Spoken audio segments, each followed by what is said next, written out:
प्रिय श्रोतागण, आप सभी को प्रणाम। आज की इस वीडियो में हम दो महान पूर्वजों के बारे में, महर्षि भगवान नारद जी के बारे में और महादेव भगवान शिव जी के बारे में जानेंगे कि इनका वास्तविक स्वरूप क्या था। आज संसार में इन सब के बारे में अनेक अफवाहें फैलाई गई हैं कि महर्षि नारद जी हमेशा नाचते गाते रहते थे, ढोल बजाते थे या फिर और भी। इसी तरह महादेव भगवान शिव जी के बारे में आपको पता होगा कि वे नशा करते थे, भांग पीते थे और अनेक भी ऐसी अफवाहें इन दो महान पूर्वजों के प्रति फैलाई गई हैं। यहाँ तक कि आप में से भी अनेक लोग इन सब को मानते हैं और जो इनका विरोध करता है आप उसे भिड़ने पर उतारू हो जाते हैं। लेकिन इस वीडियो को पूरा देखकर आप खुद मनन चिंतन कीजिए। एक बार अपने विचार से देखिए कि क्या ऐसा संभव है जो ऋषि महर्षि होगा, महान वैज्ञानिक होगा, योगी होगा, योगेश्वर होगा, उसके लिए क्या ये अनुकूल है कि वो नशा करता हो या फिर नाचता गाता हो। तो आइए जानते हैं कि महर्षि नारद जी और महादेव शिव जी कौन थे। आपको ये पता होना चाहिए कि जो महर्षि भगवान नारद जी थे वे बहुत बड़े वैज्ञानिक थे, बहुत बड़े योगी थे। आप उन्हें योगेश्वर कह सकते हैं।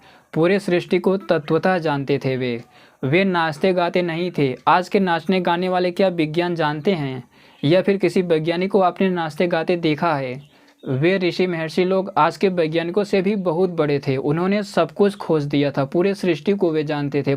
तो आप उनसे ऐसा कैसे उम्मीद कर सकते हैं कि वे नाचते गाते थे? ये सब आप लोगों के अंदर भ्रम फैलाया जा रहा है। इसी तरह जो महादेव भगवान शिव जी थे, कैलाश पर्वत के राजा थे, वे महादेव शिव बहुत बड़े वैज्ञानिक थे। उनकी वैज्ञानिकता का जो उस समय के सभी ऋषि महर्षि और भी महापुरुष लोग थे उनसे कोई तुलना नहीं है। अपने युग के सबसे बड़े वैज्ञानिक थे महादेव भगवान शिव जी। मैं ईश्वर की बात नहीं कर रहा हूँ, ईश्वर का नाम भी शिव है। संसार का कल्याण करता है जिसे उसे शिव कहते हैं। लेकिन जो रामायण कालीन महापुरुष हुए थे या फिर सृष्टि आदि में शिव नामक बहुत बड़े योगी हुए थे, मैं उनकी चर्चा कर रहा हूँ।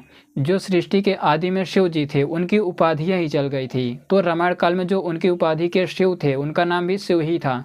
तो उनका कैलाश पर्वत पर कई अनुसंधान केंद्र था, वहाँ पर वे अनुसंधान करते थे। यहाँ तक कि भगवान हनुमान भी गए थे कभी अनुसंधान करने, वहाँ पर टेक्नोलॉजियों को भी बनाया था। आप उन्हें योगेश्वर कह सकते हैं। जब आप महाभारत का शांति पर्व, अनुशासन पर्व इसे पढ़ेंगे तो आप समझ पाएंगे कि जो अपने ऋषि महर्षि महापुरुष थे उनकी स्थिति क्या थी। वे लोग अस्त्र शस्त्रों तकनीकों पर अनुसंधान करते थे। वैदिक सिद्धांत जो भी आज आधुनिक फिजिक्स का सिद्धांत है या फिर विज्ञान है और जो वैदिक विज्ञान है, इन सबको जानने में इन लोगों ने पूरा जीवन लगा दिया था। यहाँ तक कि जो महाभारत काल में भीष्म पितामह जी थे जिन्होंने सरसैया पर लेटे हुए महादेव शिव जी का विज्ञान की चर्चा की है, जो ब्रह्मांड की प्रारंभिक अवस्था थी, इन सब के बारे में बताया है और भी महत्व तो आदि पदार्थों की चर्चा की है। वे भीष्म पिताजी भी एक वैज्ञानिक थे जो दिव्यास्त्रों को चलाना जानता हो। उसके अंदर विज्ञान तो होगा ही, बिना विज्ञान को जाने, बिना सृष्टि को जाने कोई दिव्यास्त्रों को नहीं चला सकता, क्योंकि ये दिव्यास्त्र वैदिक मंत्रों के आधार पर चलते थे। उस समय घर घर में, नगर नगर में गुरुकुल हुआ करते थे, हर जगह अनुसंधान हुआ करता था। तो महर्षि नारद जी हो गए, महादेव शिव जी हो गए, सभी बहुत बड़े वैज्ञानिक थे, योगी थे। वे लोग नाचते गाते नहीं थे या फिर मांस मदिरा आदि का सेवन नहीं करते थे। ये सब संसार में आज भ्रम फैलाया जा रहा है जो कि सनातन धर्म को ही दूषित करता है। मुझे लगता है कि आप इस पर विचार करेंगे और वैदिक ग्रंथों को जब इन महापुरुषों के बारे में, इनके चरित्र के बारे में पढ़ेंगे तो आपको भी अपने पूर्वजों पर गर्व होगा और आप भी उनके जैसा बनने का हर संभव प्रयास करेंगे।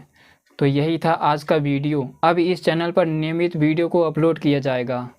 तो मुझे लगता है कि वीडियो आपको अच्छा लगा होगा। वीडियो को पूरा देखने के लिए धन्यवाद।